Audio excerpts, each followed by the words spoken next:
రాక్షసుడు ఎలా జన్మించాడో, అస్సలు ఆ రాక్షసుడు ఆ అడవిలోనే ఎందుకున్నాడో అని తెలుసుకునే ముందు మనకి అరణ్యాణిదేవి గురించి తెలుసుకుందాం. ఎవరు ఈ అరణ్యాణిదేవి?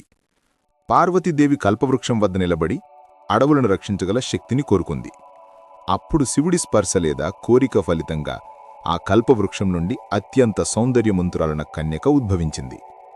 పార్వతీదేవి ఈ కన్యకను అడవికి దేవతగా ప్రకటిస్తూ ఆమెను అరణ్యాణి అని సంబోధించింది. అరణ్యాణి అదృశ్య రూపంలో అడవి అంతటా సంచరిస్తూ ఉంటుంది. ఆమె కాలికి చిన్న గంటలు ఉన్న పట్టీలు ఉంటాయి. ఆమె నడిచేటప్పుడు ఆ గంటల ధ్వని మాత్రమే వినిపిస్తుంది. ఆమె ఎక్కడ స్థిరంగా ఉండదు. లోతైన అడవుల్లో నిర్జన ప్రదేశాలలో నివసిస్తుంది. ఆమె దాదాపు అదృశ్యంగా ఉంటుంది.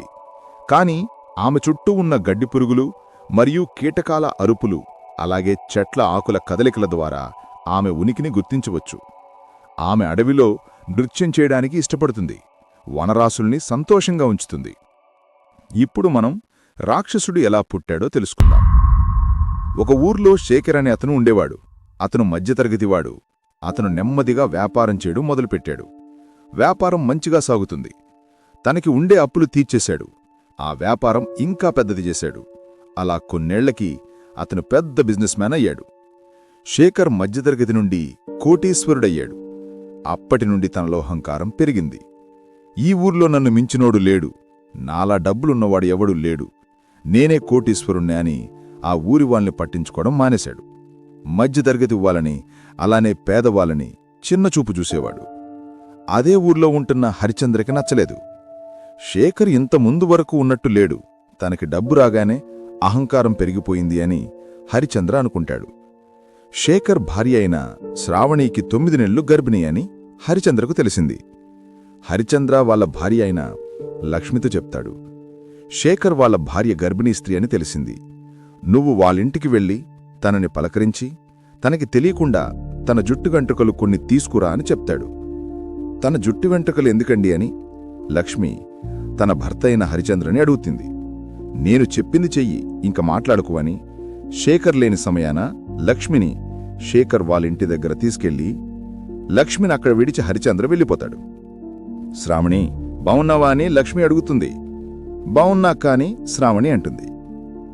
ఏంటి శ్రావణి, గర్భిణి అంటాగా నువ్వు, నాకు చెప్పనే లేదు అని లక్ష్మి అంటుంది. అవునక్క, ఎవరికి చెప్పలేదని శ్రావణి అంటుంది. సరే కాని ఏంటి ఆ జుట్టు, జడవేస్తారా అంటుంది.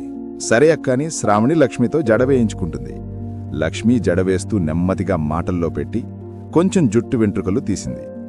జడవేసిన తర్వాత సరే శ్రావణి, మా వారు వచ్చే సమయమైంది, ఇంక నేను వెళ్ళొస్తా అని లక్ష్మి శ్రావణితో అంటుంది. సరే అక్కని శ్రావణి అంటుంది. ఇంకా అక్కడుండి లక్ష్మి తన ఇంటికి వచ్చేసి శ్రావణి జుట్టు వెంట్రుకలు హరిచంద్రకి ఇస్తుంది. హరిచంద్ర ఆ వెంట్రుకలని మాంత్రికుడి దగ్గరికి తీసుకెళ్లి శూద్ర పూజలు చేయమంటాడు. ఆ మాంత్రికుడు ఆ వెంట్రుకలు శూద్ర పూజలో పెట్టి పూజలు చేయటం మొదలు పెడతాడు.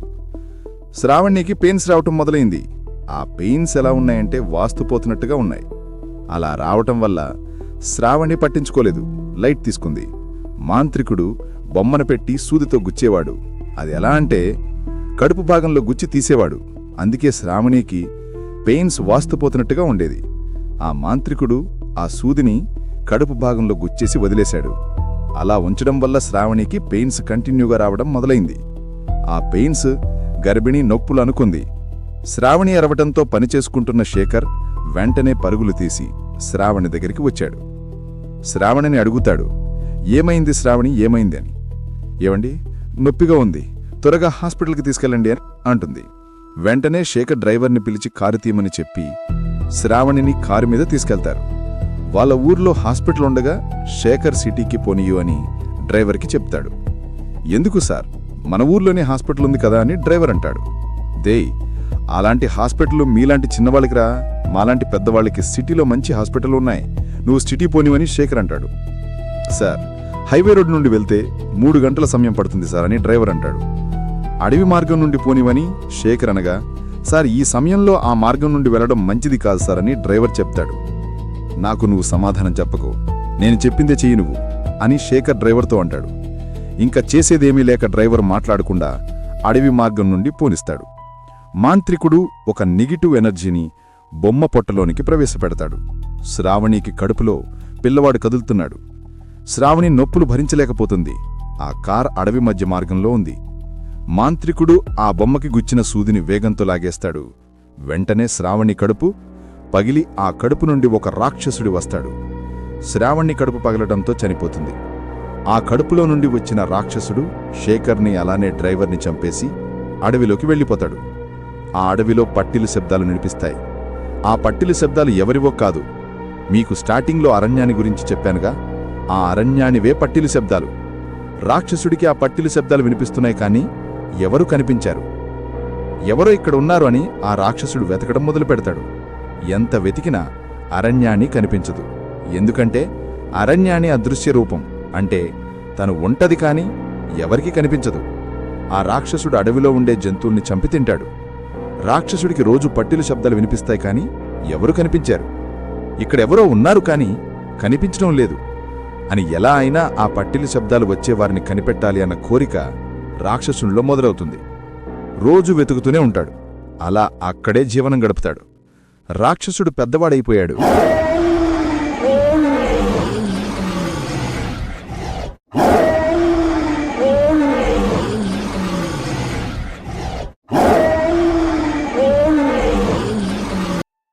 కాని ఆ పట్టిలు శబ్దాలు వినిపించే అరణ్యాన్ని కనిపించదు.